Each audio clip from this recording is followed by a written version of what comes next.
Hello everyone, Nagarjuna और उनकी प्रसिद्ध कविता बादल को फिरते देखा है पर आधारित ये 50 वस्तुनिष्ठ प्रश्न आपके सेमेस्टर 4 के छात्रों के लिए क्वेश्चन बैंक का काम करेंगे। व्याख्या तो सब पढ़ते हैं लेकिन टॉप वही करता है जिसके ऑब्जेक्टिव सही होते हैं। आज के वीडियो में हम बाबा नागार्जुन और उनकी कविता बादल को फिरते देखा है कि 50 सबसे महत्वपूर्ण प्रश्न देखेंगे। चलिए अपनी तैयारी को परखते हैं।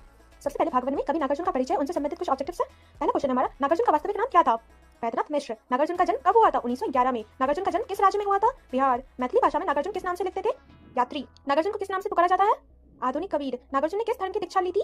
बौद्ध धर्म। नागार्जुन किस काव्यधारा के प्रमुख कवि हैं? प्रगतिवाद। नागार्जुन के उपन्यासों में सबसे प्रसिद्ध कौन सा है? बलचन्मा। युगधारा काव्य संग्रह के रचयिता कौन है? नागार्जुन। नागार्जुन को जनकवि क्यों कहा जाता है? उनकी कविता आम आदमी की आवाज है, इसलिए कहा जाता है उन्हें जनकवि। स्टूडेंट्स, नागार्जुन के बारे में यह याद रखना बहुत जरूरी है कि वे श्रीलंका जाकर बौद्ध भिक्षु बने थे, इसलिए उनके नाम में नागार्जुन शब्द आया। भाग 2 में हम कविता बादल को फिरते देखा है से रिलेटेड ऑब्जेक्टिव्स पढ़ेंगे। सबसे पहला प्रश्न हमारा, बादल को फिरते देखा है कविता का मुख्य परिवेश क्या है? हिमालय। अम्ल धवलगिरी का क्या अर्थ है? स्वच्छ सफेद पर्वत। कवि ने बादलों को कहाँ गिरते देखा है? सीकरों के ऊपर। तुहिन कणों की तुलना किससे की गई है? मोतियों से। ओस की बूंदें यानी तुहिन कण कहाँ गिर रही हैं? स्वर्णिम कमलों पर। तुंग शब्द का क्या अर्थ है? ऊंचा। मानसरोवर की झीलों में हंस क्या खोजते हैं? तिक्त मधुर बिस्तंतु। हंस कहाँ से उड़कर हिमालय आते हैं? समतल देशों से। चकवा चकई को किस काल का अभिशाप मिला है? निशा काल यानी रात का। चकवा चकई कहाँ प्रणय का लय करते दिखाई देते हैं? शैवालों की हरी दरी पर।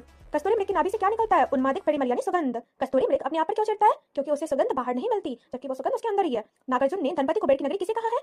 अलका को। नागार्जुन ने कालिदास की किस पात्र का उल्लेख किया है? मेघदूत। कवि के अनुसार मेघदूत क्या था? कवि कल्पना। यहाँ कवि कालिदास पर थोड़ा व्यंग्य करते हैं। वे कहते हैं कल्पना अपनी जगह है पर असलियत कुछ और ही है। 26 नंबर है, झंझानीर का क्या अर्थ है? तूफानी हवा यानी आंधी। कैलाश के शिखर पर बादलों को किससे बहते देखा गया है? झंझानीर यानी आंधी से। किन्नर किन्नरियां कहाँ रहते हैं? देवदारू के वनों में। किन्नर किन्नरियों की उंगलियां किस वाद्य यंत्र पर फिरती हैं? बंसी। किन्नर किन्नरियों के पान पात्र किससे भरे हैं? द्राक्षासव यानी शराब से। किन्नर किन्नरियां किन छालों पर पलती पाड़े बैठे हैं? मृग छालों यानी कस्तूरी मृग पर। सोनित शब्द का अर्थ क्या है? लाल। किन्नरों ने अपने कानों में क्या लटकाया है? कुवलय यानी नीलकमल। बालारुण का अर्थ क्या है? उगता हुआ सूरज। कविता में प्रणय का लय का क्या अर्थ है? प्रेम भरी नोकझोंक। नागार्जुन ने इस कविता में हिमालय के किस रूप का चित्रण किया है? यथार्थ और सुंदर। सतदल का क्या अर्थ है? कमल। किन्नर किन्नरियों की आंखें कैसी हैं? मदिरा रुन यानी नशीली या लाल। हिमालय की घाटियों को कैसा बताया गया है? दुर्गम। बादल को फिरते देखा है में कौन सा गुण प्रधान है? प्रसाद। कविता में निधात शब्द का क्या अर्थ है? गर्मी। बिस्तंतु का संबंध किससे है? कमल की जड़। नागार्जुन की यह कविता किस वाद के करीब है? यथार्थवाद। ग्रेजुएशन लेवल पर यथार्थवाद शब्द बहुत कीमती है। नागार्जुन ने जो देखा वही लिखा, बिना किसी बनावट के। हमारा 44वां प्रश्न है, कविता में स्वर्णाभ शिखर का क्या अर्थ है? सोने की आभा वाली। शंख सरी के सुगर गले में कौन सा अलंकार है? उपमा।